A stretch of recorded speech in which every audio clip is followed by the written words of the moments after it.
Majesty, King Hussein of Jordan, didn't go to the UN to discuss his dispute with Israel. He went to Washington. Together with Prime Minister Rabin and President Clinton, he signed the Washington Declaration. Back then, they agreed on terms for negotiations, and only 3 months later, a historic peace treaty was signed between Israel and Jordan. If President Abbas was serious about negotiations, he wouldn't be here today.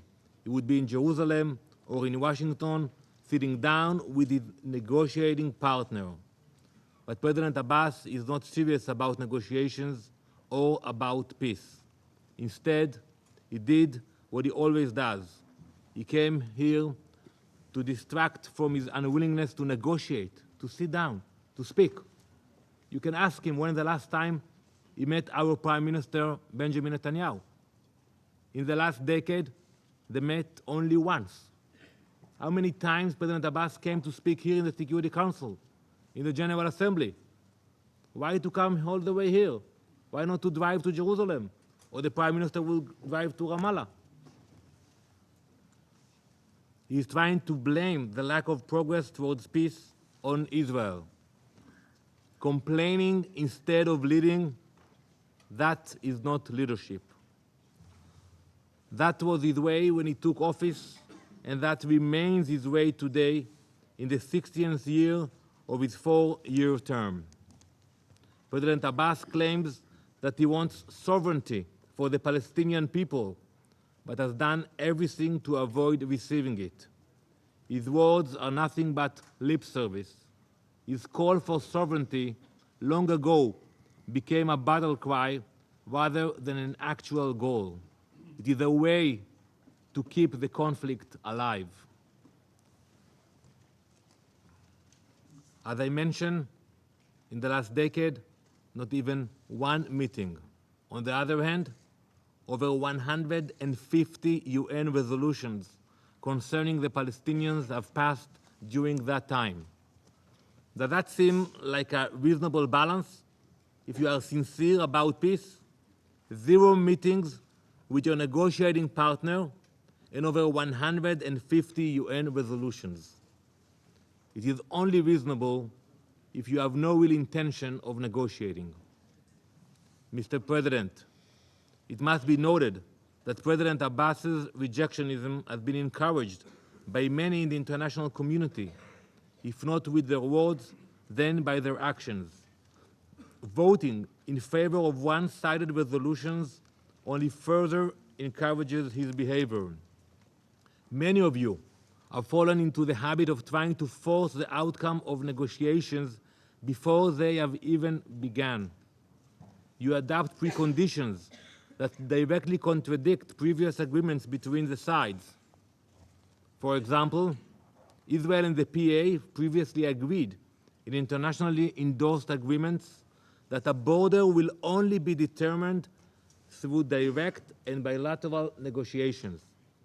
Yet still, some of you, against this explicit agreement, try to add a precondition that future borders must be negotiated based on the so-called 1967 lines.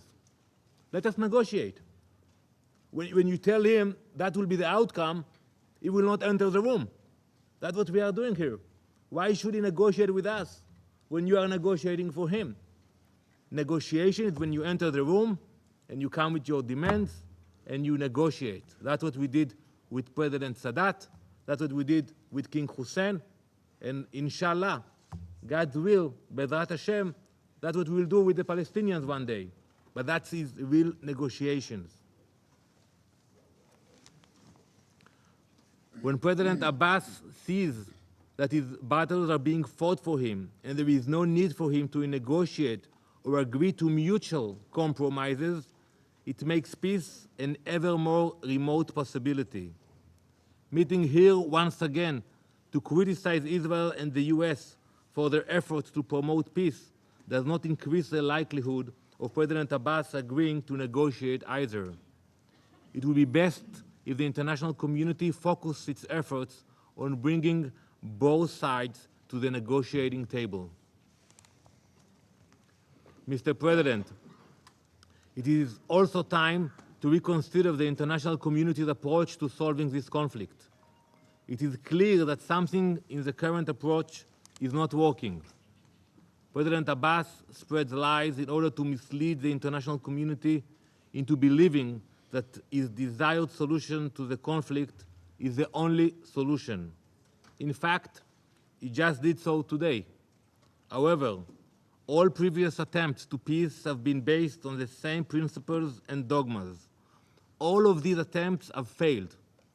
Albert Einstein once said, and he defined insanity as doing the same thing over and over and expecting different results. President Trump's plan takes a sane approach to solving this conflict. It understands that we have to try something different. Maybe it will work this time. At the basis of the plan is the idea of achieving just and lasting peace between Israel and the Palestinians. However, what this plan does differently is refuse to accept the same out-of-date concepts of previous peace plans. This plan refuses to accept that the only way to solve the conflict is with a formula that has failed for over 70 years. The plan represents the requirement of a realistic approach that is not afraid to incorporate innovative ideas to address the concerns of both parties. It represents the necessity of a pragmatic approach in order to solve a complex problem. Even if one, and I know many of you, even if one has criticism of the specifics of the plan, you should still embrace its spirit. A spirit that says it is time to look for a new and pragmatic approach to solving this conflict. The plan's drafters have said themselves that the plan is only a suggestion, a tool for the sides to use in their negotiations. It is clear that some of you are beginning to embrace the spirit of the plan. That is why you have used the opportunity presented by its release to call on President Abbas to negotiate, and we thank you for that. But President Abbas refuses to be pragmatic. He refuses to negotiate. He is not interested in finding a realistic solution to the conflict. Mr. President, let's not beat around the bush. Progress toward peace will not be made as long as President Abbas remains in his position. This is the reality. Only when he steps down can Israel and the Palestinians move forward. A leader who chooses rejectionism, incitement, and glorification of terror can never be a real partner for real peace. Mr. President, Israel has embraced the new innovative spirit of President Trump's plan and has agreed to use it as a starting point for negotiations. We thank President Trump and his team for their dedication to the cause of peace. Israel is criticized in this room on a regular basis, but despite the lies and the hypocrisy, we are determined to fight for peace. We have always been willing to negotiate. We have offered President Abbas opportunities to begin negotiations many times, but his response remains the same. And you can ask him when you meet him later today why he's not willing to meet with us. His response is always no. He said it only the other week, 1,000 times no. Peace is a core aspect of our belief, of the Jewish way of life. I urge you, take this opportunity to tell President Abbas that speeches here at the UN cannot replace direct negotiations. Tell President Abbas that unlike him, you choose peace. Thank you very much, Mr. President.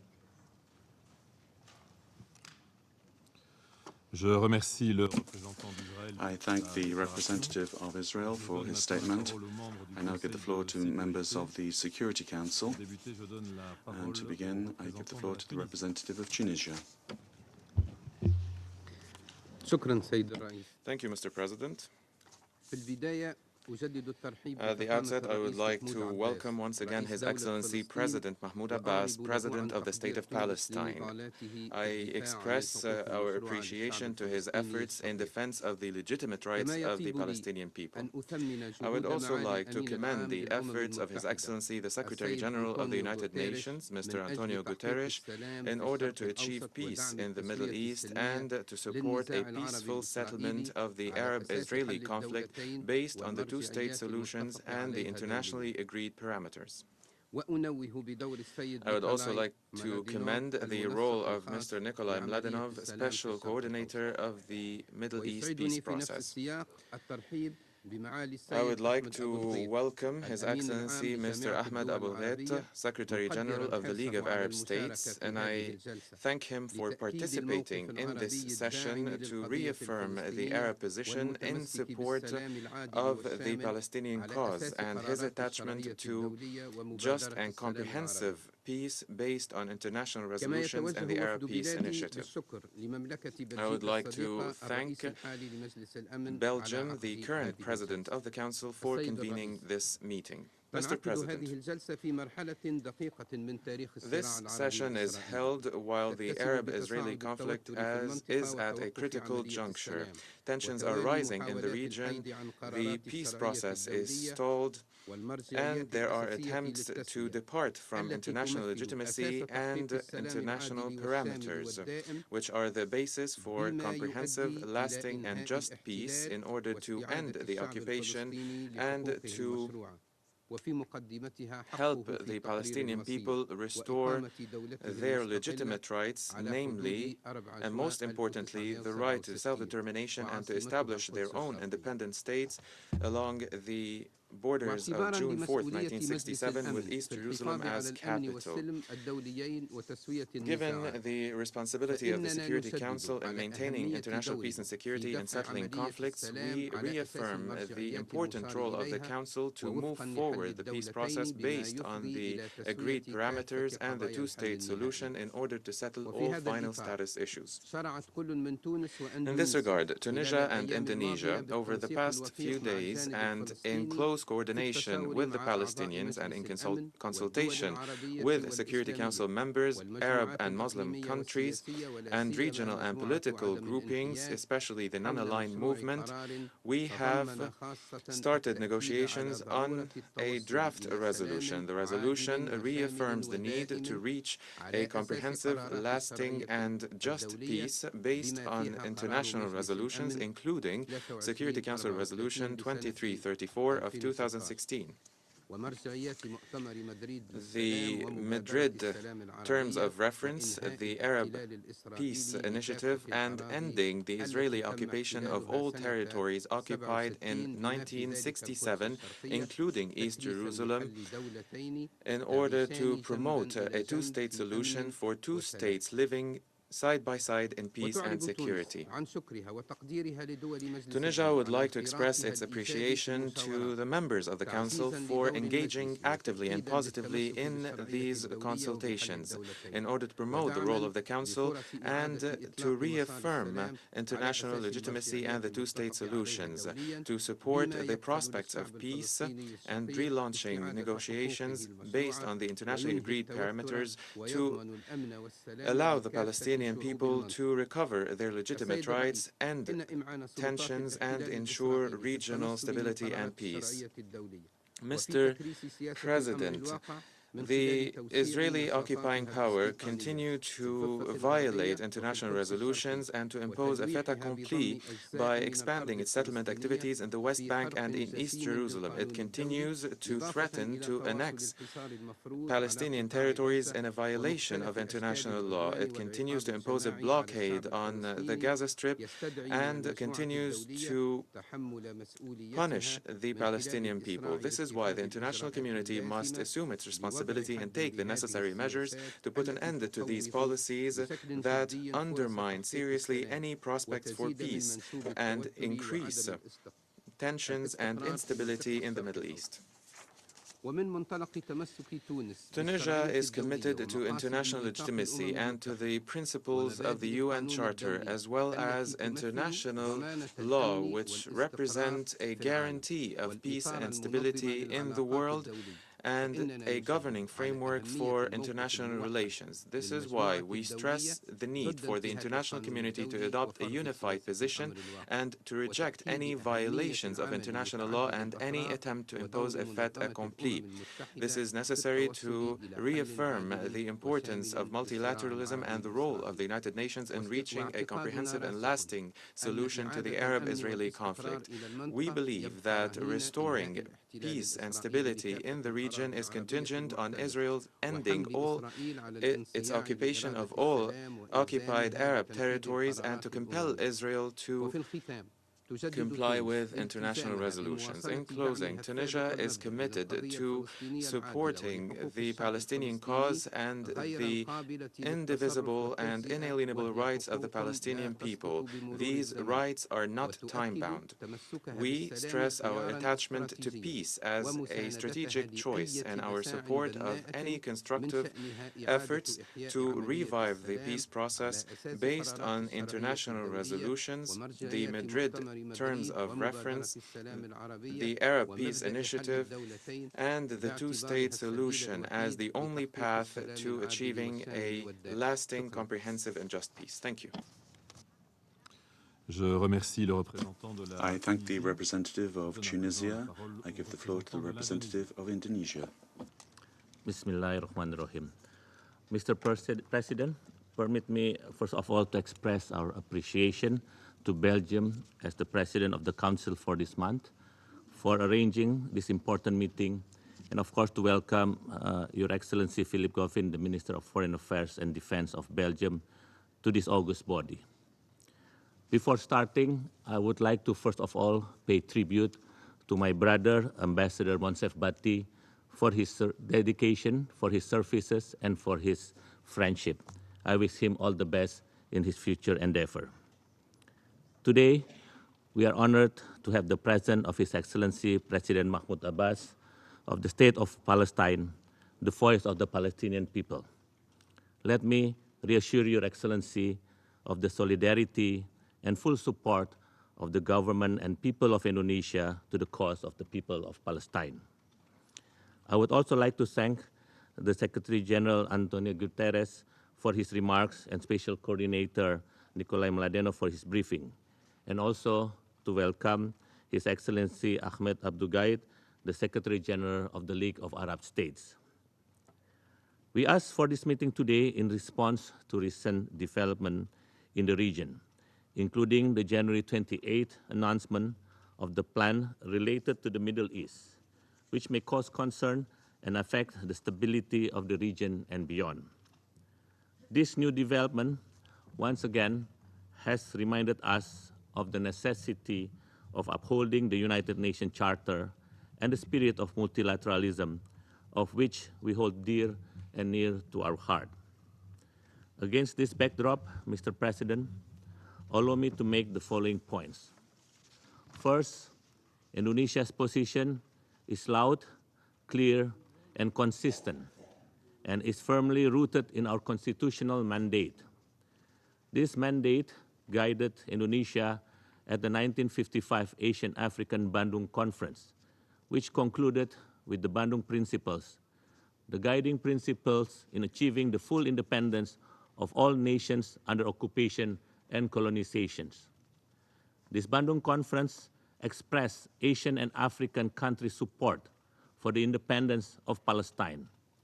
The people of Palestine have long been denied their legal and inalienable rights to create a sovereign and independent state. It is indeed a deplorable fact that the Palestinians have lost their lands to illegal settlers and continuous annexation by Israel as the occupying power, violating many international laws. The human rights of the people of Palestine have been violated, and many have been forced to become refugees. This August Security Council owes a debt to the people of Palestine to find solution to the plight and dire humanitarian needs of the Palestinian. How long must we wait before we see an independent and sovereign state of Palestine? Second, reaffirming once again the two-state solution that is in accordance with international law and based on internationally agreed parameters. We call on the international community to respect various decisions and resolutions, including Resolution 242 and 2334, with the vision of a region where two sovereign states, Israel and Palestine, live side by side in peace within secured and recognized border based on the 4th of June 1967 borders.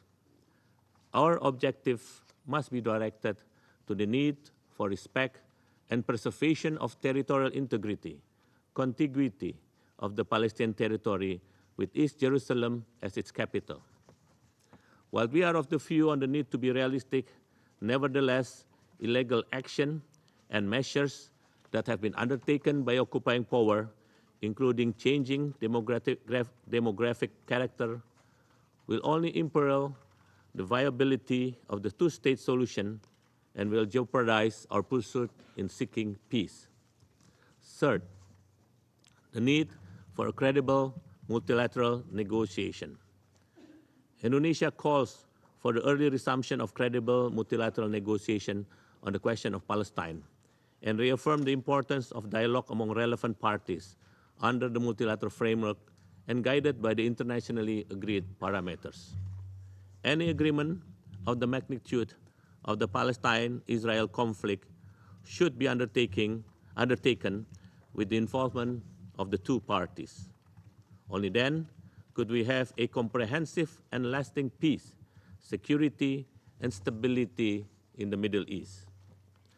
As a firm supporter of multilateralism, Indonesia has always taken the stance on the importance of upholding international law, including in settling international disputes and conflicts. It is worth underlining that the need for practical solution should not be at the expense of international law, including various UN resolutions. In closing, Mr. President, and in line with this reflection, Indonesia is pleased to observe that the Secretary-General of the United Nations affirmed the position of the UN on the matter that are bound by the relevant resolution of the General Assembly and the Security Council. And we, the Security Council, have the authority, the duty, and the moral obligation to ensure that all relevant resolutions of the General Assembly and the Security Council are faithfully implemented. The Council and its members, at the very least, should create a conducive atmosphere so that peace can prevail. We, the Security Council, cannot afford to be seen as a spectator in the maintenance of international peace and security, particularly in securing the independence of Palestine, a moral mission and a solemn duty that have elapsed from our grasp over the past decades. I thank you, Mr. President. I thank the representative of Indonesia. I now give the floor to the representative of the United States. Thank you, Minister. I want to begin by welcoming President Abbas today to this council, and also to thank the Secretary-General, Mr. Mladenov, and Ambassador Dagnon, and my council colleagues for their comments. How this council allocates its time defines who we are and what we believe is important. This is especially true of today's meeting because finding a solution to the conflict between Israelis and Palestinians is important. It is important to President Trump. It is important to me personally. Based on our recent conversations, I know it is very important to each member of this council, and it is vitally important to both Israel and to the Palestinian people. Since the formation of the United Nations, this council and the General Assembly have demonstrated their belief in the importance of the Middle East peace through countless hours of debate and by passing more than 800 resolutions addressing this issue. But neither these debates nor these resolutions have resulted in a true and lasting peace. So with this record of failure this spectacular, it would be folly to suggest that this time was well spent and that what is needed now is more of the same. That is why President Trump has proposed a new vision for peace, which poses a tangible challenge to the status quo. Given that challenge, it is understandable that emotions are running high today and that strongly worded statements are being made. President Abbas, I heard you. I heard you speak of hope. I heard your words about the importance of hope. To keep hope alive, there must be willingness to compromise, to engage in good faith. But we are not here to merely promise hope. Anyone can promise hope. We are here to deliver on hope because that is what leaders do. It is what we are called to do today. But once we have said our piece today, I want us to begin thinking about what's going to happen tomorrow. Rather than respond directly to today's fiery rhetoric, now is the time to set the table for a new conversation, a conversation in which we do not talk at each other, but with each other. A conversation that is a starting point, not a finishing line. And when I speak of a conversation, I want to be clear, as the President stated, we are not here to lecture, we are not here to tell other people how to live, who to be, or how to worship. Instead, we are here to offer partnership based on shared interests and values. This partnership must begin with an understanding that real peace is never something theoretical. It is not something to be found on pieces of paper, but in concrete experiences of security, economic opportunity, and freedom. For too long, we have made the mistake of assuming that documents filled with high-level principles or theoretical concepts alone will lead to the kind of peace that provides for the dignity of all people. But I am here to tell you today that this kind of peace, concrete, lasting, dignity-honoring peace, that is intrinsic to the plan proposed by President Trump on January 28th. The vision for peace is different from any of its predecessors because it is specific and realistic. Israel's acceptance of the plan and its conceptual map represents a historic step toward the establishment of a Palestinian state with a capital in East Jerusalem. This vision shows respect for the Hashemite kingdom of Jordan's special role in Muslim holy shrines in Jerusalem and ensures the ability of Muslims from around the world to worship at the Al-Aqsa Mosque. And I would emphasize, especially to those who express concerns, that the plan offers something deeply meaningful to the Palestinian people, a realistic prospect for seeing in their lifetime a self-governing and fully recognized Palestinian state. The plan also recognizes that a political resolution to this conflict is not enough to ensure the Palestinian people have the opportunities to thrive, opportunities they need, opportunities they deserve. The plan proposes historic levels of economic investment in the future state of Palestine, more than $50 billion in total. This investment would reverse the brutal cycle of poverty that has trapped thousands of Palestinian men, women, and children for decades. As President Trump said 2 weeks ago, he wants this plan, and I quote, to be a great deal for the Palestinians. It has to be, end quote. And it is. In laying the foundations for widespread economic opportunity, the United States plan is more than a path to Palestinian independence. It is a blueprint for the construction of a flourishing Palestinian state.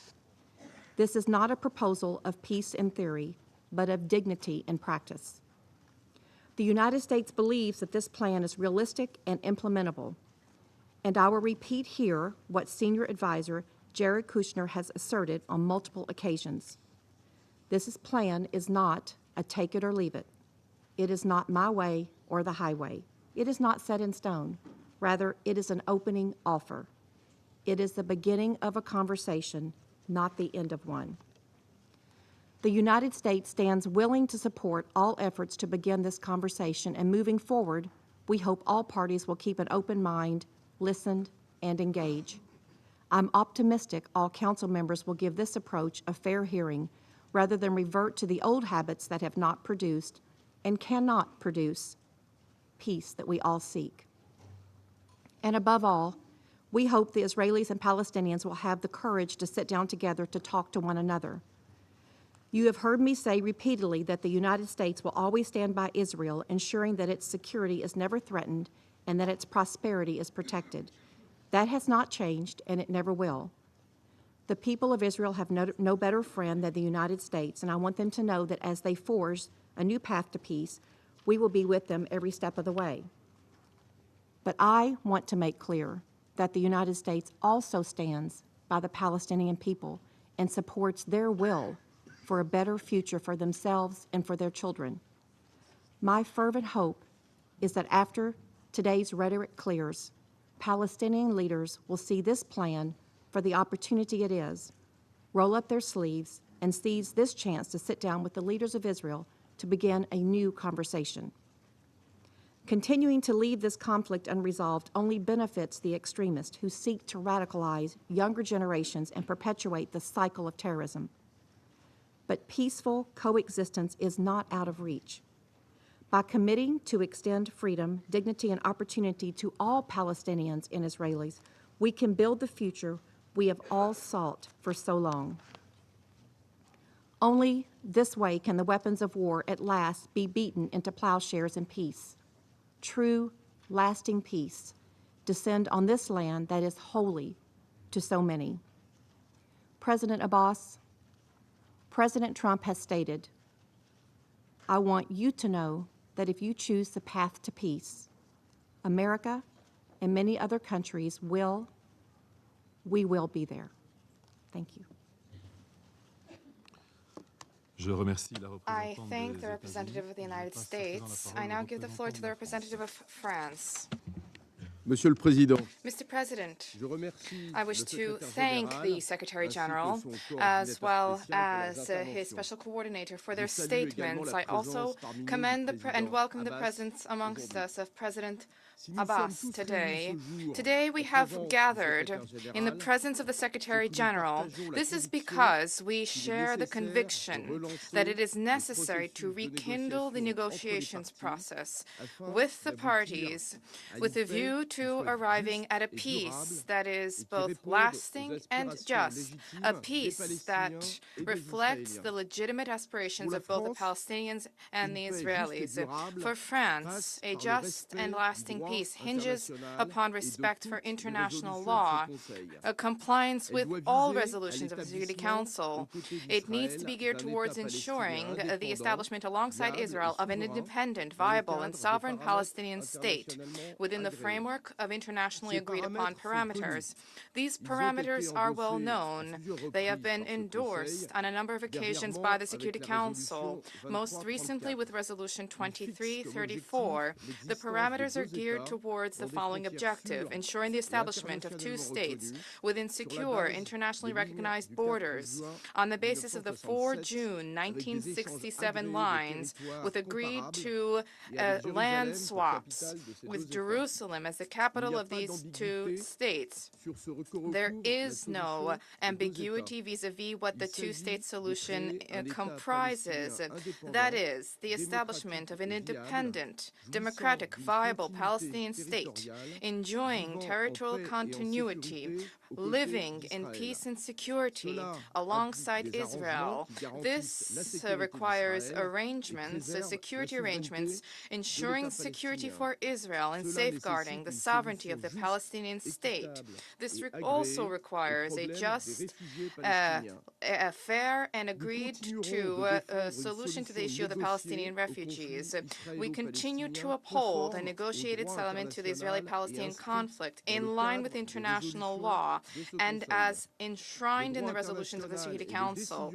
International law and the resolutions of the Security Council are not options for members of the Security Council either to member states, rather, either to embrace or to abandon. They are incumbent and binding upon all, in full. Respect for international law determines international peace and security. This is a way to ensure that our collective initiatives are effective, This is not merely a position of principle. This position reflects the profound conviction of both France and European partners that this solution alone is realistic to end the occupation and thereby deliver a just and lasting peace. The absence of implementation of this solution, the political vacuum that has been spawned as a consequence, and the ongoing deterioration of the situation on the ground foment despair for young people and spawns risks of radicalization for the young people. France remains resolute vis-à-vis the security of Israel. We condemn emphatically all of those who menace and jeopardize that. President Macron has reaffirmed this position during his visit to Israel and the Palestinian territories last month. In this context, there's an urgent need to revive negotiations on the basis of the agreed-to parameters to regenerate a political horizon. The plan announced by the United States is the fruit of efforts that have been initiated for a number of months, which we have recognized as such. I would recall the framework for which a resumption of a peace process needs to be inscribed for France and the European Union and our partners. That is, proactive engagement and involvement of the main countries of the region as well as Europeans. This is a prerequisite to contribute to resumption of the political process. The Arab Peace Initiative is a milestone, and it remains fully relevant. This has been recalled by the Council of Ministers of the Arab League in Cairo on 1 February and has just also been recalled by the Tunisian representative. The European Union is a member of the quartet. We have, from the very beginning, been committed to a solution to the conflict. We stand ready to support resumption of negotiations, as has been recalled by the High Representative Josep Borrell. There is a vital need for the two parties to return to the negotiating table in good faith. Neither of the parties should be sidelined. A solution to the Israeli-Palestinian conflict hinges upon negotiations, not unilateral decisions. The proposal of President Abbas to establish a multilateral mechanism to relaunch peace negotiations on the basis of resolutions and agreed to parameters warrants in this regard, warrants close consideration. We stand ready to engage in a discussion vis-à-vis these modalities. France calls upon the parties to establish conducive conditions for the resumption of discussions that this requires that all parties refrain from any violence and incitement to violence. This also requires an end to settlement activity and requires abstention from any unilateral measures that are at variance with international law. This will but further foment tensions. In this regard, we would caution against any decision to annex part of the West Bank. I wish to conclude, sir, by reiterating the willingness and readiness of France to work alongside partners without further delay to relaunch the peace process, with the aim being a just and lasting peace and stabilization in the Middle East. The role of the Security Council and of the United Nations is both to encourage and to foster resumption of negotiations on the basis of international law. The Secretary-General and the Special Coordinator have our full support in this regard. Thank you. I thank the representative of France and now give the floor to the representative of China. Thank you, Mr. President. Mr. President, China thanks you for presiding over this meeting. We thank President Abbas and Secretary-General Gheit of the Arab League for their presence at today's public meeting. I would also like to thank Secretary-General Guterres for his statement just made and Special Coordinator Mladenov for his briefing just made. The question of Palestine, an issue unresolved for over 70 years, is the root cause for the turbulence in the Middle East. This issue has been questioning human conscience and international justice. Independent statehood is an inalienable national right of the Palestinian people. It is not something for trading at all. Currently, the Palestinian people are still undergoing huge sufferings. Clashes and confrontation between Palestine and Israel are incessant. Settlement activities and demolition of Palestinian houses are continuing and expanding. The Middle East peace process has deviated from the right track. China is deeply worried. China has noted the U.S. announcement of the new Middle East peace plan and the reactions by Palestine, the Arab League, OIC, the UN Secretary-General, and others. China has always believed that the relevant UN resolutions and such international consensus as the two-state solution and the land for peace principle constitute an important foundation for solving the question of Palestine. As such, they must be effectively observed. The question of Palestine can only be solved through political means. Any solution proposal on this question must be based on heeding the views and opinions of the major parties, in particular those of Palestine, and heeding the voice of regional countries and organizations. Such a solution must be reached through dialogue and negotiation on an equal footing and must contribute to a comprehensive, fair, and lasting solution to the question of Palestine at an early date. In the past several days, Council members held intensive consultations on the question of Palestine. China supports the efforts by Tunisia and Indonesia. We believe that the Council shall base its work on the resolutions adopted in the past, heed the voices of the Palestinian people, reaffirm its support to the two-state solution and the importance of the relevant resolutions and the existing international consensus, and call upon all the parties to comply with international law in order to prevent further complication and deterioration of the situation. China encourages all the parties to continue consultations in a responsible manner, narrow differences, and widen consensus, with a view to creating favorable conditions for solving this issue. Mr. President, China is highly concerned about the economic and humanitarian situation in Palestine. We call upon the parties concerned to seriously fulfill their international treaty obligations and the Paris Protocol, comprehensively implement the relevant UN resolutions, speedily and fully lift the blockade against Gaza, and improve the economic and humanitarian situation in the occupied Palestinian territories. UNRWA still faces financial shortage this year. The international community must increase its political and financial support to UNRWA so as to effectively improve the humanitarian situation of the Palestinian refugees and the host countries. It must also increase input into the economic reconstruction in Palestine. The Security Council bears the primary responsibility for maintaining international peace and security. Under the current circumstances, the Council shall work with the international community and play a constructive role in seeking a comprehensive, fair, and lasting solution to the question of Palestine at an early date. China remains committed to firmly supporting the right cause of the Palestinian people for restoring their legitimate national rights. Thank you, Mr. President. I thank the representative of China and now give the floor to the representative of Estonia. Merci, Monsieur le Président. Thank you, Mr. President. I thank Secretary-General Antonio Guterres for his statement.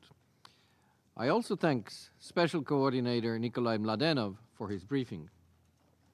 Estonia welcomes all efforts aimed at finding a peaceful resolution to the long-lasting Israeli-Palestinian conflict.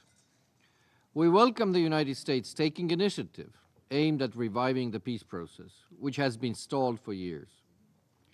It is essential that the European Union and the United States work together as closely as possible on this complex issue. We call on Israel and Palestine to take steps towards resuming direct and meaningful negotiations to resolve all permanent status issues, including issues related to borders, the status of Jerusalem, security, and the refugee question, with the aim of achieving a just and lasting peace. Estonia's position on the Middle East peace process remains unchanged. The only way to reach lasting peace is through direct negotiations between Israel and Palestine, taking into account the legitimate aspirations of both parties. We remain committed to a negotiated two-state solution which meets Israeli and Palestinian security needs and Palestinian aspirations for statehood, based on the 1967 lines, with equivalent land swaps as may be agreed between the parties, and which respects the internationally agreed parameters and relevant UN resolutions.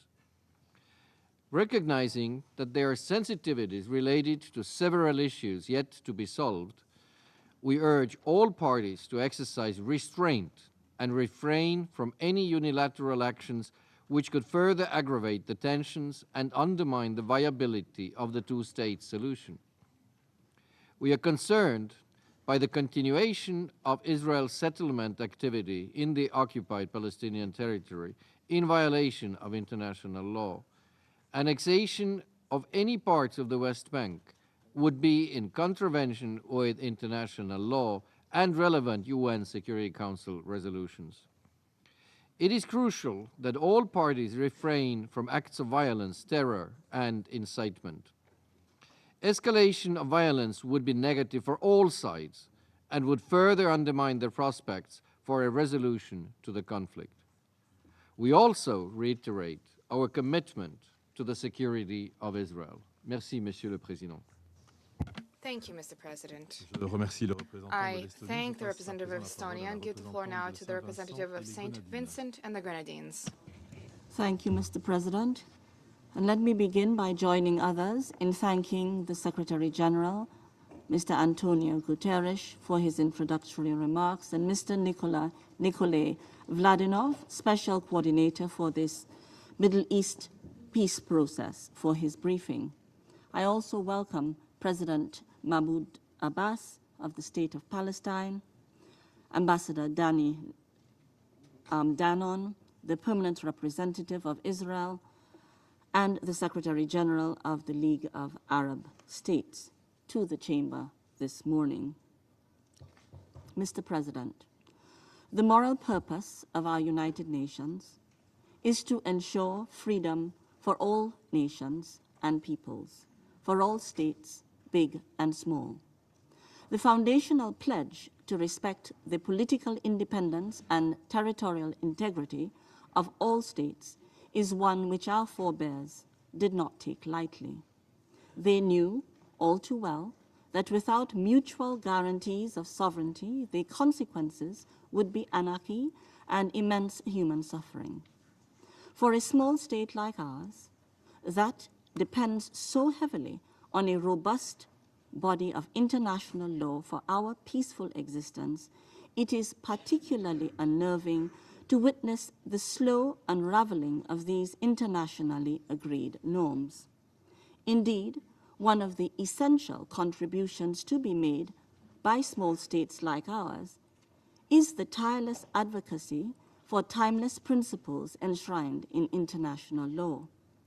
We consider it our solemn obligation to not only articulate these principles, but to ensure that they are applied consistently and upheld in the international community as universal truths rather than selective, uneven, and unpredictable tools.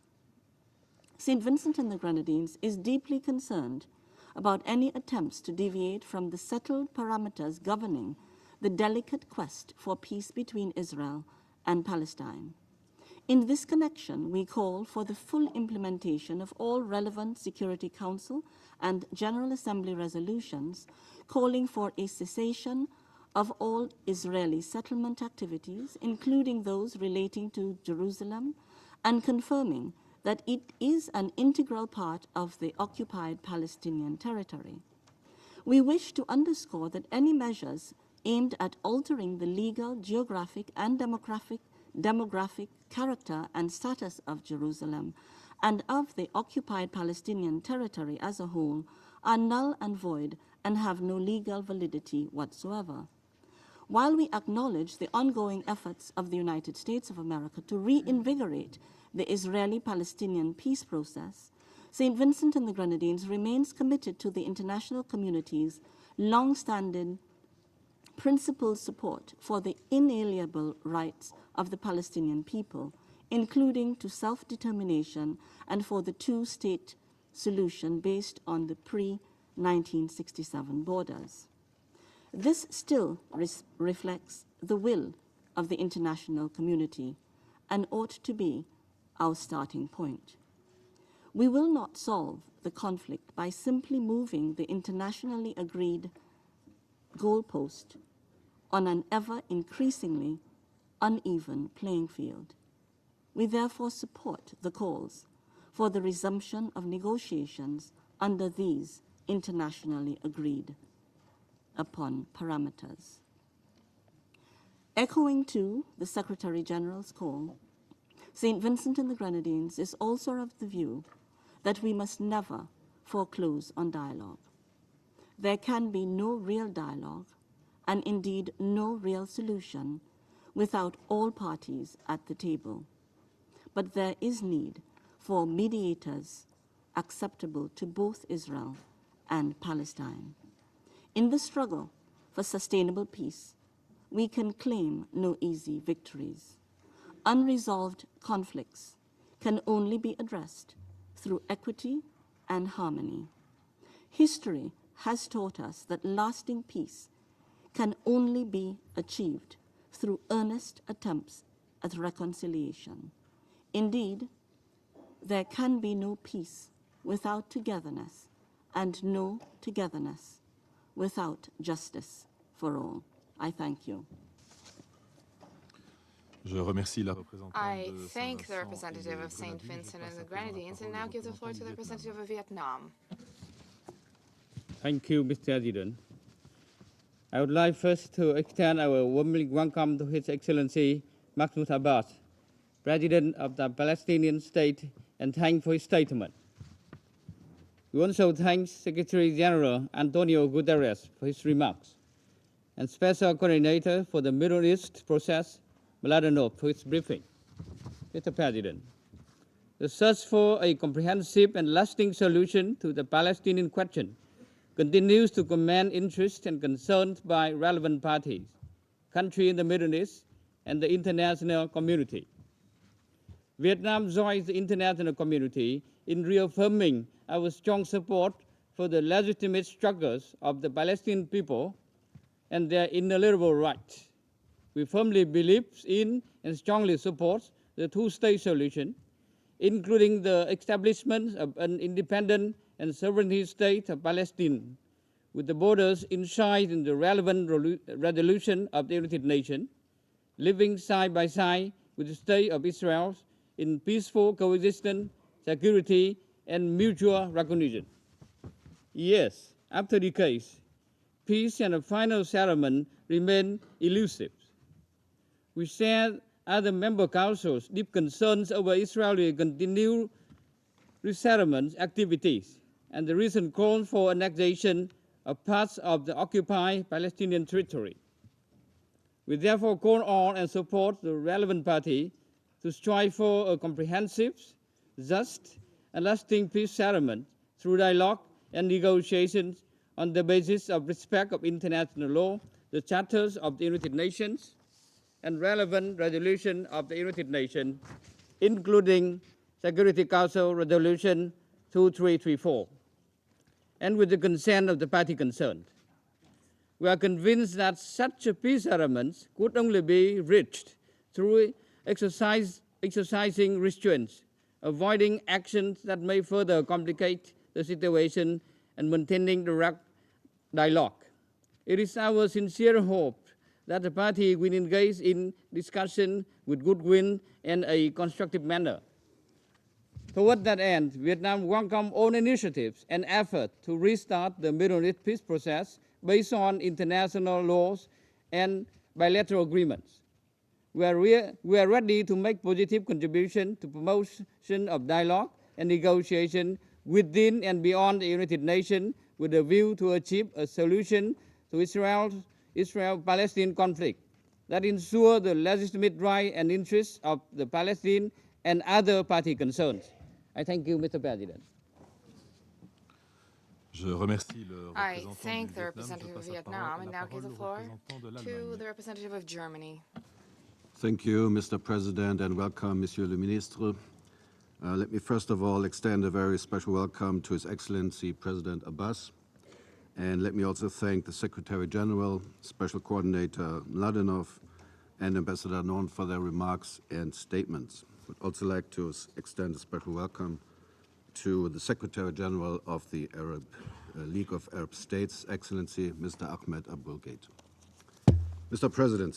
President, Germany remains firmly committed to a negotiated two-state solution based on the 4th of June 1967 lines, with equivalent land swaps as may be agreed between the parties, with Jerusalem as future capital of both states, and with the State of Israel and an independent, democratic, contiguous, sovereign and viable State of Palestine, living side by side in peace, security and mutual recognition. We continue to believe that the two-state solution is the only viable solution to the Israeli-Palestinian conflict that meets Israeli and Palestinian security needs, fulfills Palestinian aspirations for statehood and sovereignty, ends the occupation that began in 1967, resolves all permanent status issues and guarantees equal rights for all. Unilateral actions and creating facts on the ground in order to impose a certain outcome are counterproductive and will neither bring closer a just and lasting solution nor lead to sustainable peace and security. To build a just and lasting solution, the final status issues, including the issues related to borders, the status of Jerusalem, security, and the refugee situation, must be resolved through direct negotiations between both parties. We therefore call on the parties to the conflict and also on all international stakeholders to refrain from taking any measures which risk undermining the viability of a negotiated two-state solution on the basis of international law, all relevant UN resolutions, and the internationally agreed parameters. Mr. President, we have taken note of the proposals presented by the United States in relation to the Israeli-Palestinian conflict and note that they depart from the internationally agreed parameters, notably on the final status issues with regard to the status of Jerusalem, future borders, and Israeli settlements. The Middle East peace process has been stalled for too long, and the absence of direct negotiations towards a just, comprehensive and lasting solution to the conflict is a source of frustration, first and foremost for the people in Israel and for the Palestinians who desperately need and want peace. We therefore welcome fresh thinking and any efforts which aim at reviving the political process and reaffirm our belief that any viable proposal for direct negotiations must be accepted by both parties. The previous resolutions of this Council reflect both international law as well as parameters for negotiations that both parties have previously accepted in negotiations. The most recent proposals by the United States contain detailed provisions for future negotiations that merit thorough analysis and discussions, as they raise a number of pertinent questions of great importance to both parties.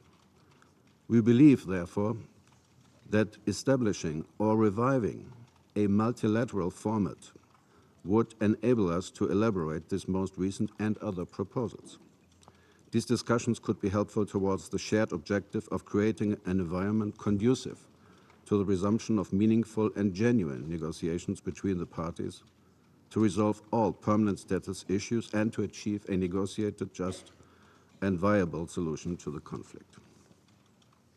We welcome the proposals to this effect and have taken note of President Abbas's ideas in this regard.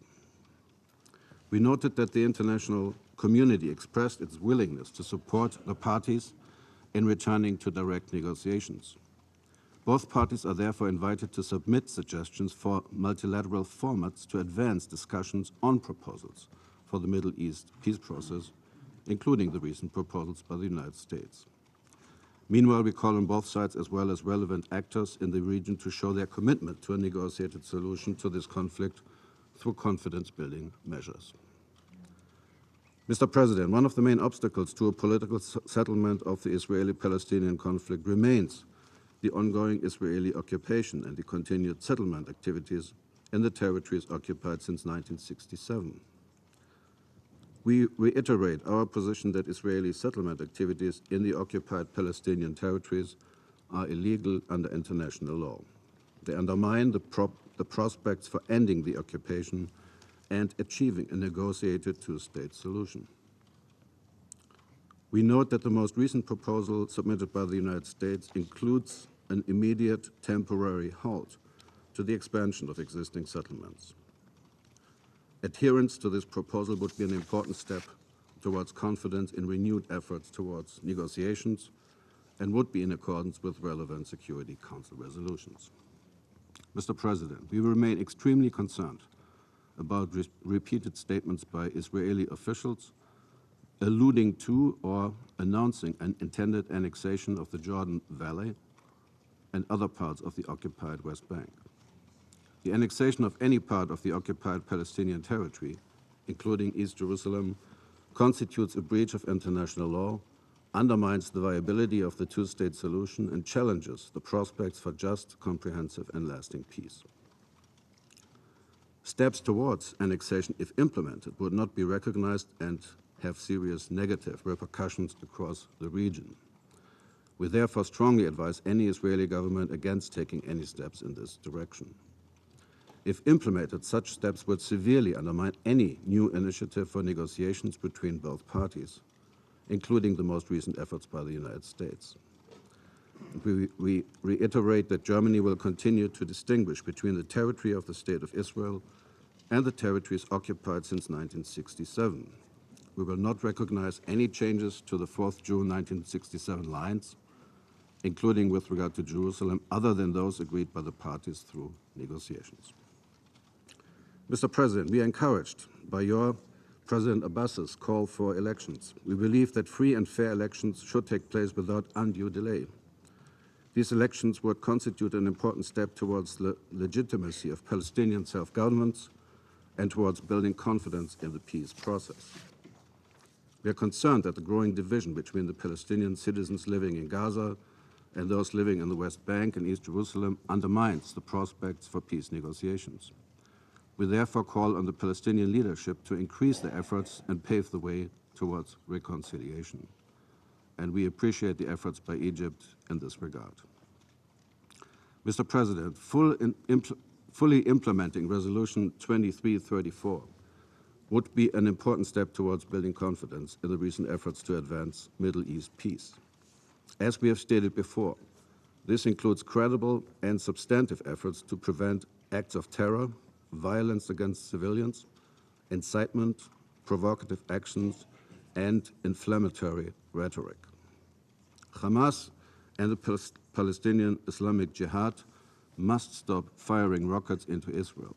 There's no justification for the firing of rockets into Israel or for any other form of terrorism, which Germany strongly condemns. We remain steadfast in our commitment to Israel's security and stress Israel's right to self-defense and its right to react adequately and proportionally to attacks against its territory. We will not be silent whenever Israel's security or right to exist is questioned or compromised. Incidents in which innocent civilians are indiscriminately targeted and subjected to violence must, however, be thoroughly investigated, and accountability for violations of international law must be ensured. Thank you. Merci, je remercie le représentant de l'Allemagne. I thank the representative of Germany. I now give the floor to the representative of South Africa. Thank you, Mr. President. South Africa is grateful to Belgium for scheduling this meeting today. We particularly wish to welcome the President of the State of Palestine, His Excellency, President Mahmoud Abbas, to the Security Council. We thank him for his important statement in which he has articulated the true aspirations and the voice of the people of occupied Palestine, a people who for decades have struggled for their right to self-determination and for the recognition of their basic human rights in an asymmetrical environment where they live under occupation. We also wish to thank the Secretary-General and his Special Coordinator for the Middle East for their important briefings this morning. Mr. President, the United Nations Security Council held its first meeting on the question of Palestine at its 222nd meeting on 9 December 1947. In the over 72 years since then, we have unfortunately not progressed in resolving this matter, as the views and aspirations of the people of Palestine have been consistently ignored. In this context, the Palestinian people have once again sought to come to this council to set out the substantive legal and political case for their situation. It is our responsibility as a body tasked with international peace and security to take on this task and assist both the Palestinians and Israelis in this quest. Mr. President, South Africa notes the recent developments that have brought renewed focus and attention to this decades-long conflict. Unfortunately, the recent initiatives and proposal do not take into account the substantive views and aspirations of the people of Palestine. It is only through initiatives developed with the full participation of all parties, specifically the Palestinians, that lasting peace and stability can be achieved. A genuine, inclusive, and open dialogue where both parties are at the table is the only means to resolve this current impasse. Peace cannot be imposed. It can only be premised on a mutually acceptable and just solution.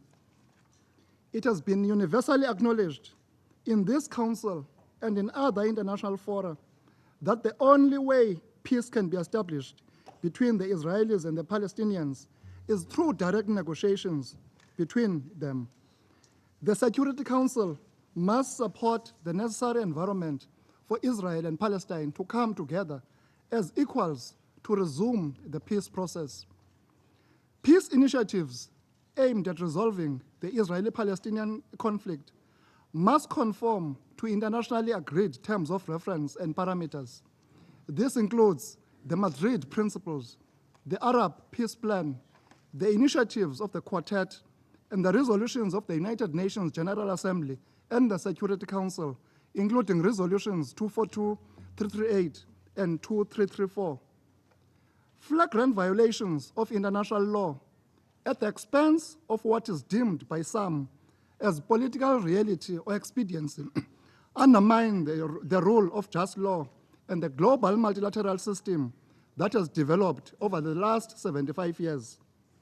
Mr. President, South Africa's position on the question of Palestine is very clear. We have consistently called for a peaceful, negotiated settlement and continue to support international efforts aimed at the establishment of a viable Palestinian state existing side by side and in peace with Israel within international recognized borders based on those existing on the 4th of June 1967, with East Jerusalem as its capital, in line with relevant United Nations resolutions, international law, and other international agreed parameters. This is also in line with the sentiments of the African Union Summit, which has just concluded in Addis Ababa in Ethiopia, where African Union leaders reaffirmed the African continent's solidarity with the people of Palestine for their inalienable right to self-determination. South Africa maintains its principled position that any peace plan should not allow Palestinian statehood to devolve into an entity devoid of any sovereignty, territorial contiguity, and economic viability. Doing so would severely compound the failure of the previous peacemaking efforts, accelerate the demise of the idea of a two-state solution and fatally damage the cause of a durable peace for the Palestinians and Israelis alike. Any solution must therefore be premised on a just settlement with just laws. It should be rights-based and facilitate equality and equity for all who have a right to live in the territories of Israel and Palestine. This includes the sovereign equality between states. Consequently, all final status issues, including illegal settlements, the status of Jerusalem, and the right of refugees to return to their homeland, must be settled in accordance with international law. In conclusion, Mr. President, the 11th of February is a historic day in South Africa's history, and indeed in the history of oppressed people globally. For it is on this day, 30 years ago, that Nelson Mandela was released from prison after 27 years in captivity.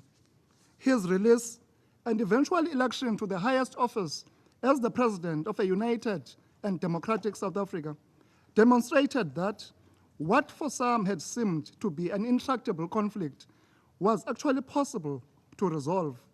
May this be a lesson in finding peace between the Palestinians and the Israelis. I thank you. I thank the representative of South Africa. I give the floor to the representative of the United Kingdom.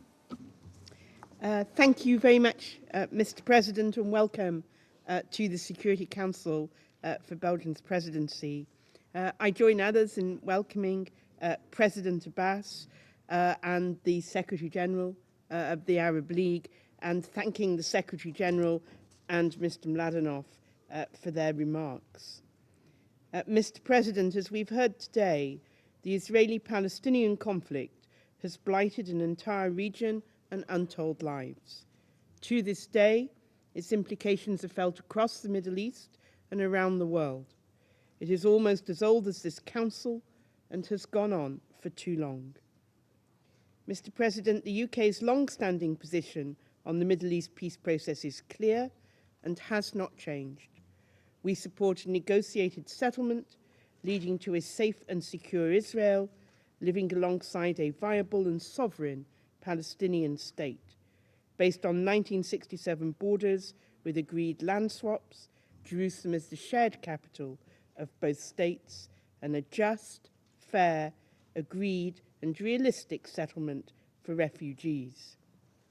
The United Kingdom's commitment to the resolutions of this Council is unwavering, and we support what the German representative said about Israel's security.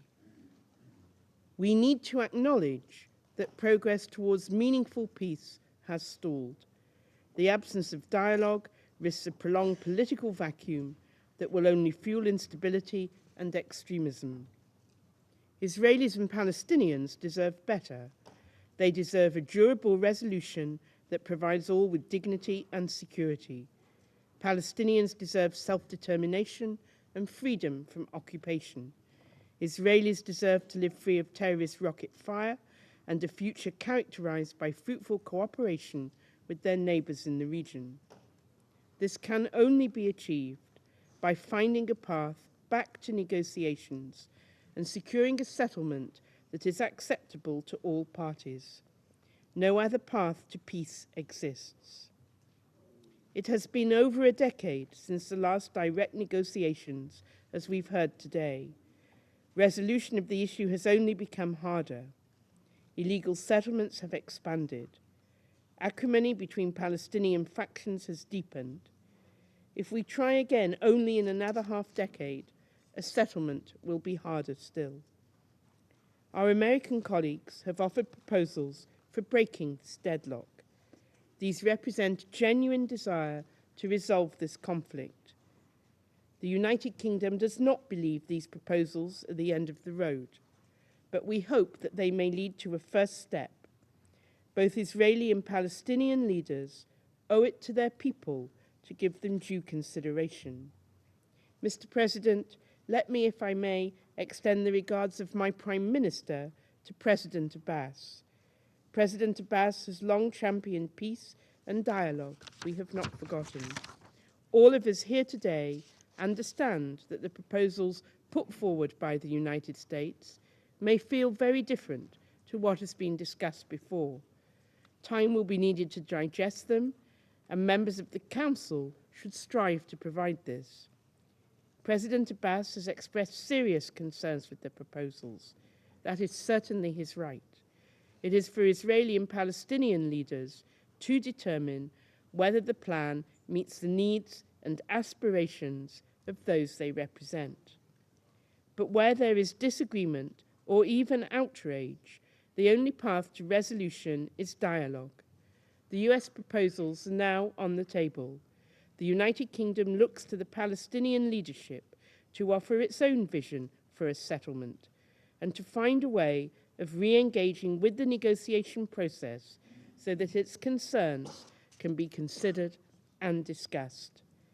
Mr. President, let me be clear, unilateral action by either party is unacceptable.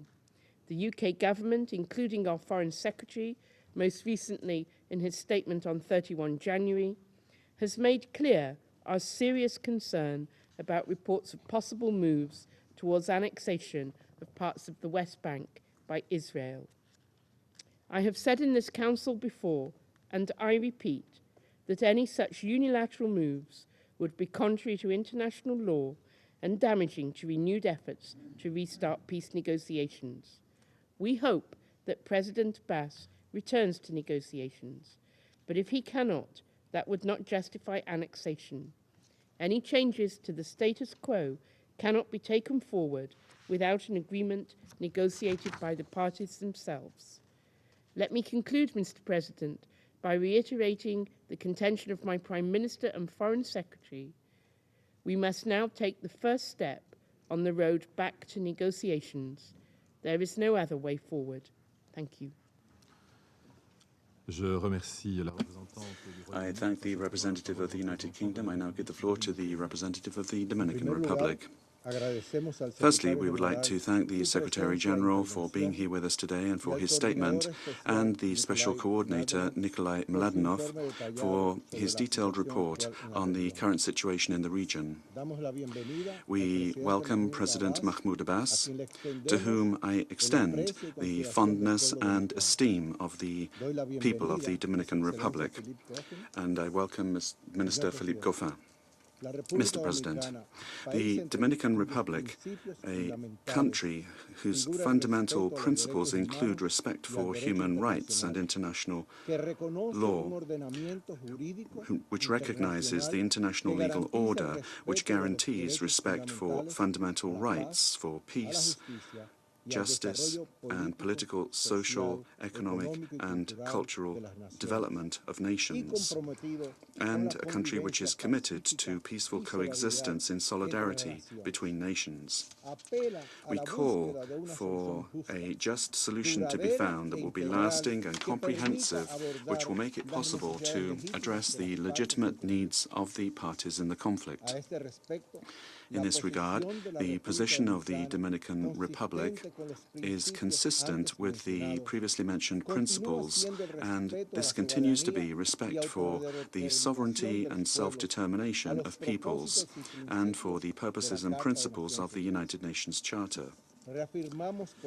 Therefore, we reaffirm our full support for a solution based on two states, as is established in various resolutions of the United Nations. Mr. President, in order to reach an agreement between the parties, the Dominican Republic feels it's vital to redouble reconciliation efforts. We feel it's essential to accompany this with the assistance of the international community, which will guarantee the inalienable rights of the Palestinian people to their self-determination and the right of Israel to live in peace within secure and recognized borders. We understand that this is the only way to achieve just and lasting peace, which will solve the conflict which for decades now has eclipsed regional and international security. We are convinced that we do not need We are convinced that we do not need to pass new resolutions or revisit ground that's already been covered. The Dominican Republic remains firmly attached to the reference framework, which is based on resolutions and previous bilateral agreements concluded between Israelis and Palestinians.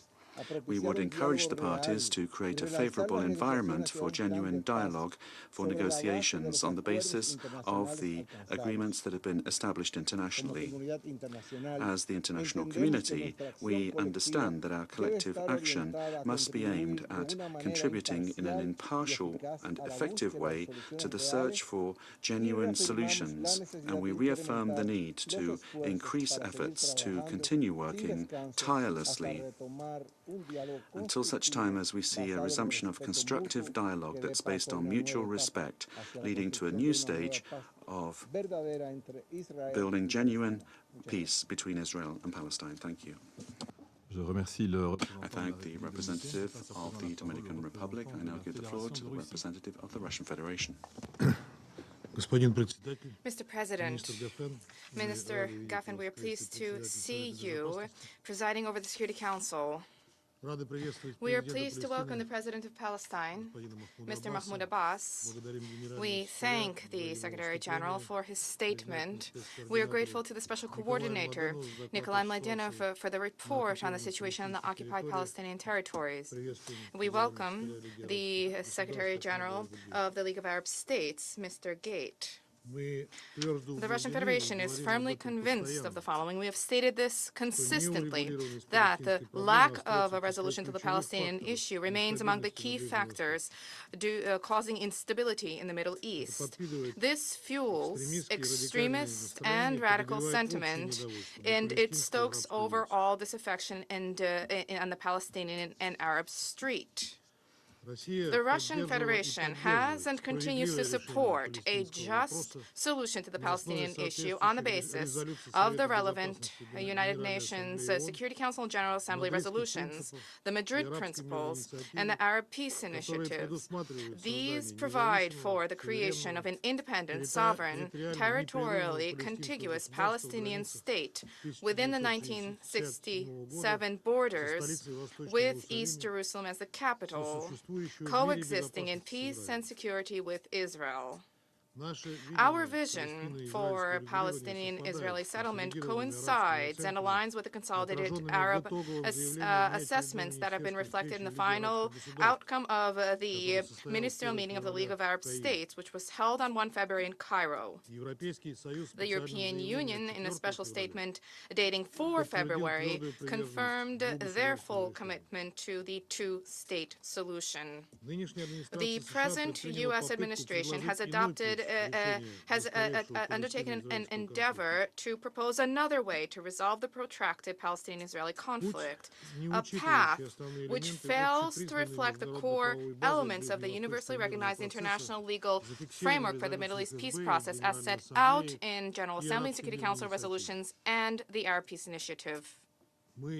We have stated repeatedly that we will accept that settlement plan which is acceptable on a reciprocal basis for both sides.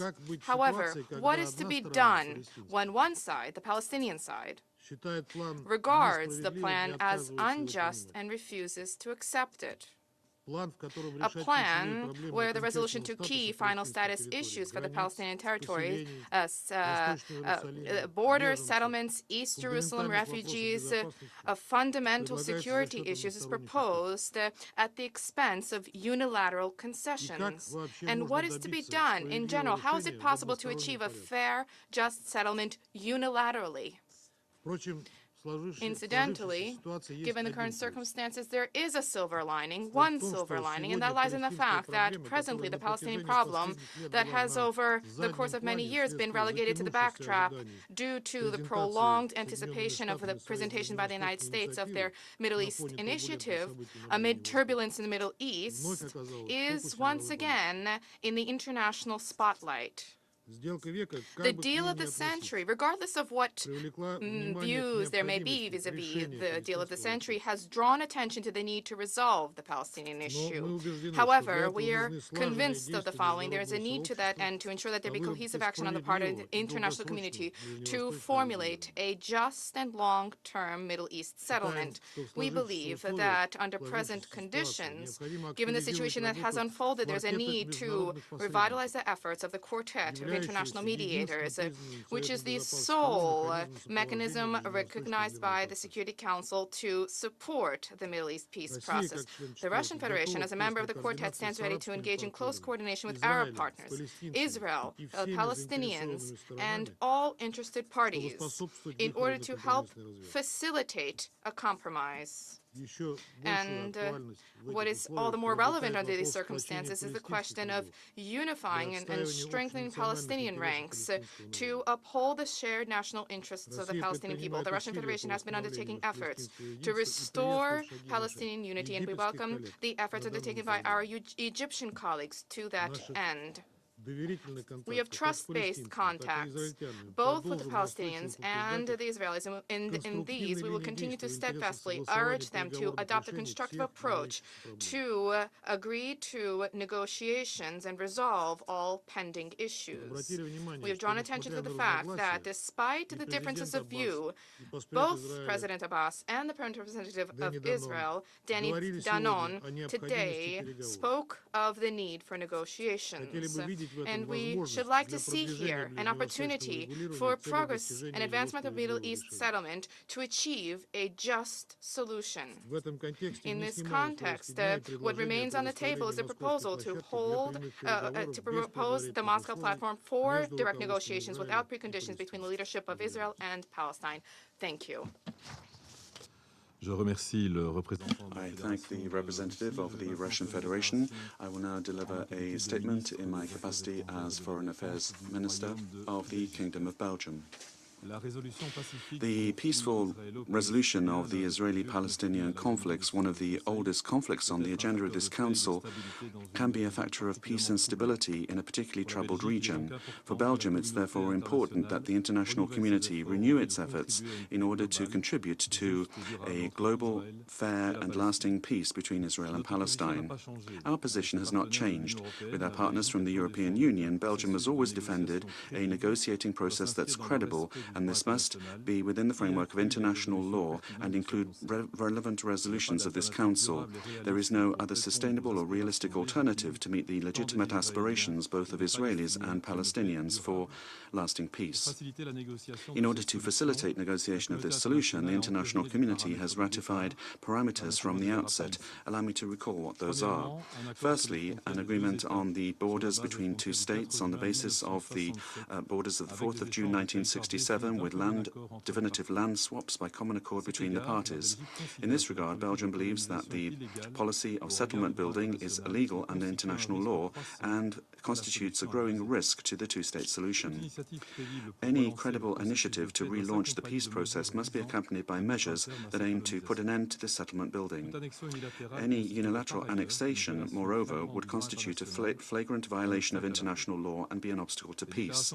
The recent statements in this regard, therefore, are extremely worrying. The European Union will not be able to recognize changes made to the pre-1967 borders, including issues relating to Jerusalem, unless these are accepted beforehand by the parties.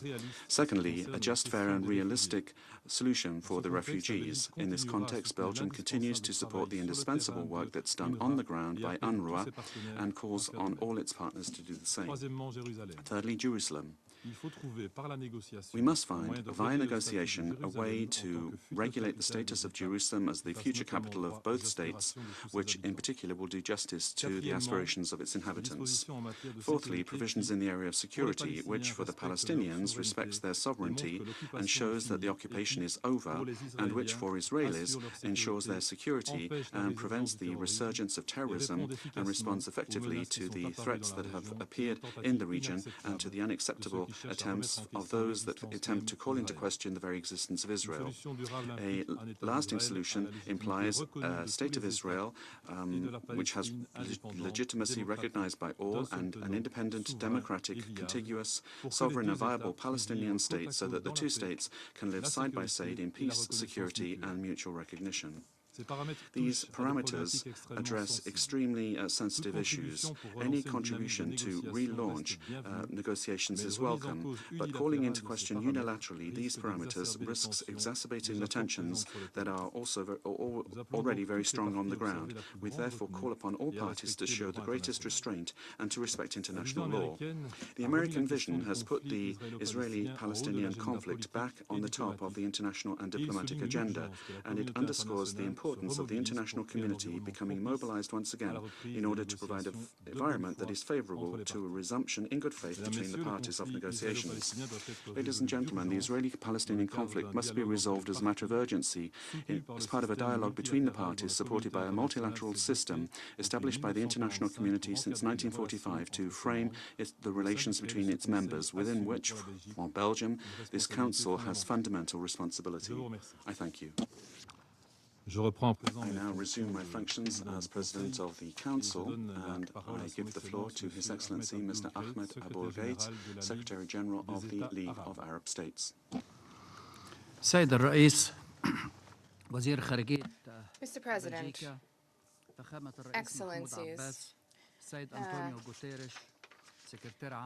Minister for Foreign Affairs and Defense of Belgium, Mr. President Mahmoud Abbas, Antonio Guterres, Secretary-General of the United Nations. It is in my capacity as the Secretary-General of the League of Arab States that I speak before you following the meeting of the Council of Ministers with a collective decision having been taken on 1 February, decision to reject the peace plan for Palestinians and Israelis that has been proposed by the United States of America on 28 January. This rejection is not without explanation and was a result of protracted negotiations.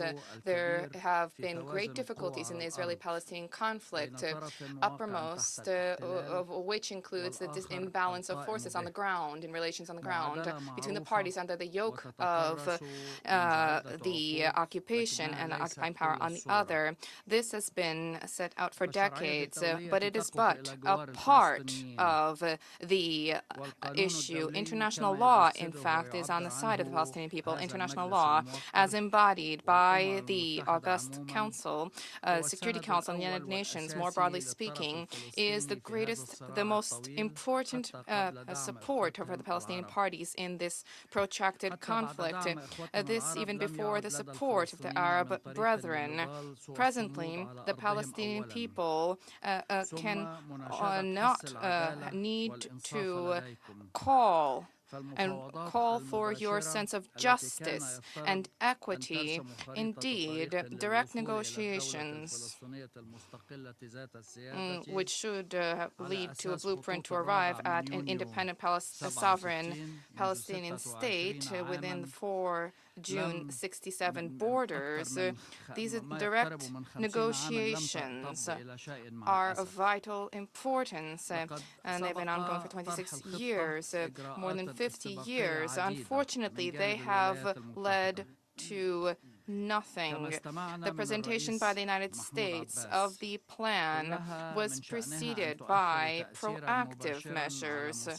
As has been mentioned by President Abbas, these measures are all likely to have a direct impact on the fate of many pending issues that should be addressed by negotiations under the Oslo Accords, such as the status of Jerusalem and that of refugees. These measures are clearly geared towards ending negotiations on these questions. For the benefit of the Israeli side, prior to any negotiations taking shape, this blueprint was presented as if it were the fruit of negotiations between the mediator, Israel. In fact, the Palestinians were not consulted. They were not even informed of the content of this plan, which directly is related to their fate. And now what is demanded of them is for them to accept this plan and to submit to this plan. or for them to subsequently have to endure unilateral implementation of this plan. It is as if this plan was drafted for it to be rejected by the Palestinians, the Arabs, and the Muslim world, for the plan to subsequently be unilaterally imposed, for us to find ourselves facing another edition of a unilateral withdrawal plan of the Israeli right. However, with another name, the name of a definitive solution. This runs counter to the principles of neutral mediation. Mr. President, in principle, we welcome the interest of the United States government to seek to arrive at a peaceful settlement to this conflict. We welcome this initiative and this intent at the time and continue to do so. However, it is clear that this plan flouts the principles which the United States have set out as a basis for a lasting solution. Since the United States committed to a political settlement plan for the Israeli-Arab conflict 40 years ago, at the helm of these principles, the principles set out by the United States themselves, namely a land for peace. In other words, ending the occupation with security, recognition, and the beginning of peaceful relations in exchange. For this reason, this American plan has new parameters, and these parameters can be boiled down to the following: granting land, settlements, Jerusalem, and security to Israel, and then normalization and peace for Israel also. As for the Palestinians, they will merely have to have a dismembered territory without Jerusalem, without an acceptable solution to the question of refugees. Put succinctly, this does not even propose independence. So what, not to mention an independent state. This plan does not propose a two-state solution, this regardless of its name. What the plan proposes falls well short of that. This is a plan which suggests the creation of a single state with two categories of human beings: citizens enjoying full-fledged citizenship, and a category of residents without rights. This is shameful. And the echoes of this have reverberated in this chamber, accompanied by condemnation and denunciation. The international community accepted yet another apartheid in the Middle East, on the Holy Land. The Arab and Palestinian positions are not those of rejection for the sake of rejection, nor allowing opportunities to slip away, regardless of what some may claim, as if we were pleased to live in a vicious, endless cycle of conflict. We, too, have a peace proposal. We have a peace plan, and this is based upon the Arab Peace Initiative dating 2002. This initiative was a robust, clear, and simple commitment presented to Israel back in 2002, namely normalization of relations with 22 Arab states. If Israel were to end settlement activities and to allow a Palestinian state to arise on the basis of the June 1967 borders with East Jerusalem as its capital, with an agreed to settlement vis-à-vis the question of refugees. Such are the principles of a viable solution according to the Arabs. Our initiative is not without detail because we don't wish to present details. We wish to facilitate a solution being arrived at by the parties through negotiations. I repeat, negotiations with the parties, between the parties concerned. Turning to the American plan, it is simply chipped away at and undermined the very meaning of negotiations. There was no need for those who drafted it to present this solution in detail without the initial requests of the two parties. This should have been the fruit of direct negotiations. Sir, I have worked for decades for peace behind the scenes in the Middle East, and I've drawn important lessons from this experience, namely that there can be no peace between two parties. There can be no lasting peace between two parties unless it is based on justice. There can be no peace in the Middle East unless this peace takes the shape of one party acknowledging defeat and subsequently submitting. So I would state that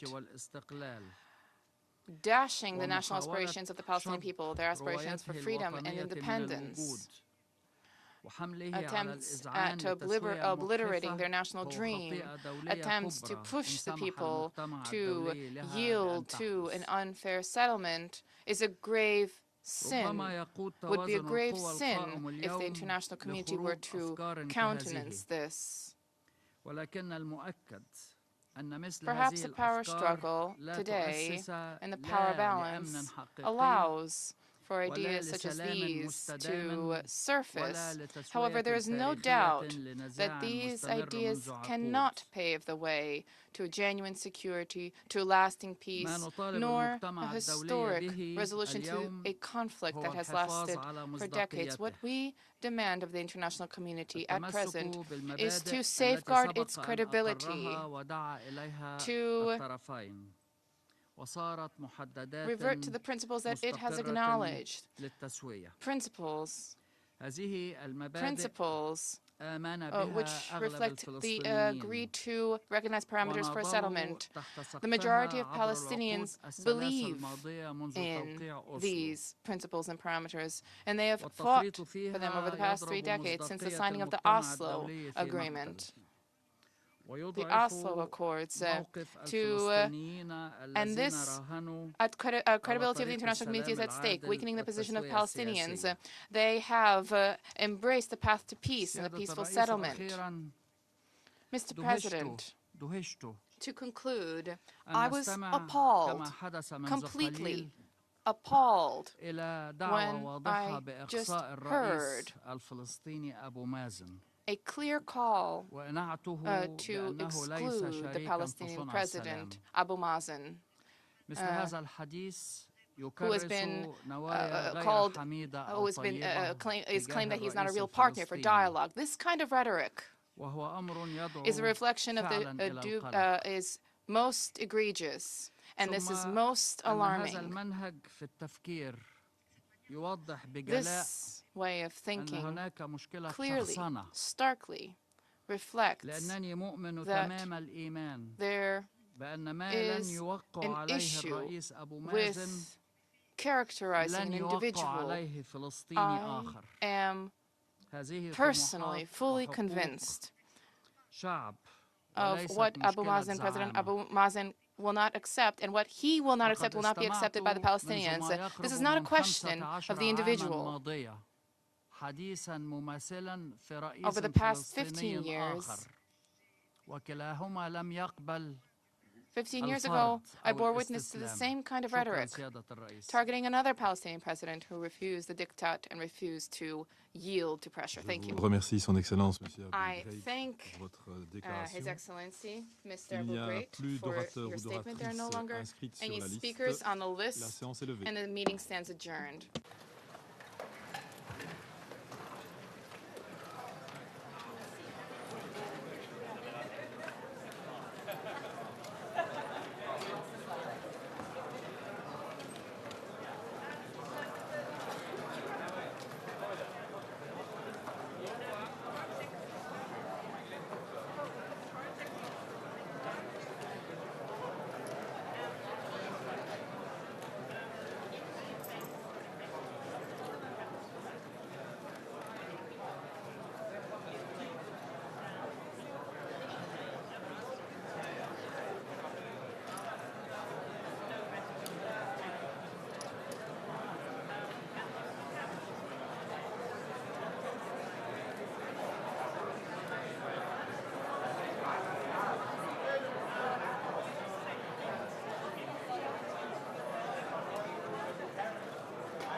It was an administrative decision.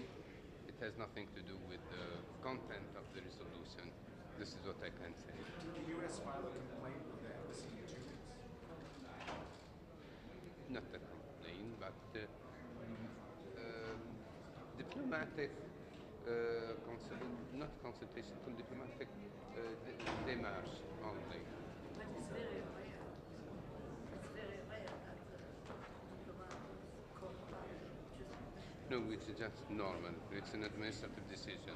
Où en êtes-vous de la résolution et des discussions sur la résolution? Est-ce que vous avez des discussions qui sont prévues? Oui. Quand et avec un espoir de mise au vote? Hurry up. Plug it in. Hurry up. Open it again.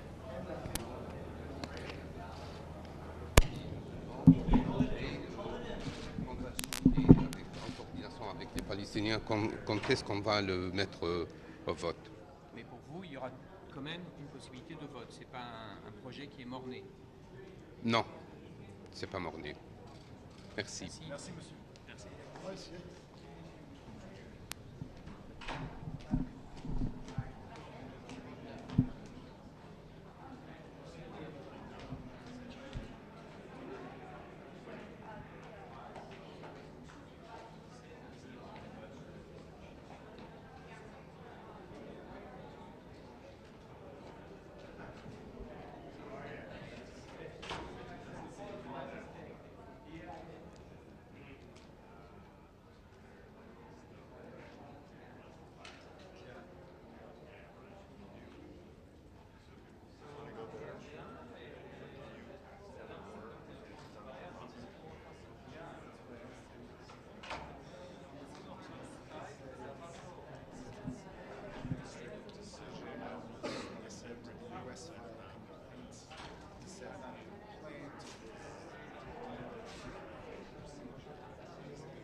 see you. Yes. What was your take on the meeting? You know, we heard President Abbas speak about the importance of hope, and then we heard Ambassador Dagnon speak about the importance of direct conversation, and then the council members all together spoke about the importance of peace within the international community. So I think that the President's vision for peace has allowed for a conversation on hope, ultimately resulting in peace, and that we just need to make certain that the two parties are the only ones that can make this happen, to come to the table. And as you know, as Jared has said, this is not a take it or leave it. It's not my way or the highway. There's plenty of room for negotiation, but it can only happen between the two countries. Is there any timing on when Israel will annex portions of the West Bank that it has said it intends to, and will you, as the United States, support that annexation? You know, what we're really supporting at the moment is having the two parties at the table together and be able to discuss how we can best facilitate this plan. I mean, it's a vision, it's not a deal, it's an opportunity, and I think today was the beginning. So thank you very much. Thanks. Do you agree with Ambassador Dagnon that only after Abbas negotiations will be possible? I beg your pardon? Do you agree with Ambassador Dagnon that only after Abbas negotiations will be possible? You know, I agree with the President that this is a vision that we are really trying to unite the two countries, and as the President Trump has said, we will be there for them. We are here today. We're going to be there tomorrow, and you know, there's not been a resolution that has carried us this far. Today, we're all together. We're talking about peace and security from an international standpoint, and I think that's what's really important. Is this is a beginning today. Thanks. Did the U.S. try to kill the resolution?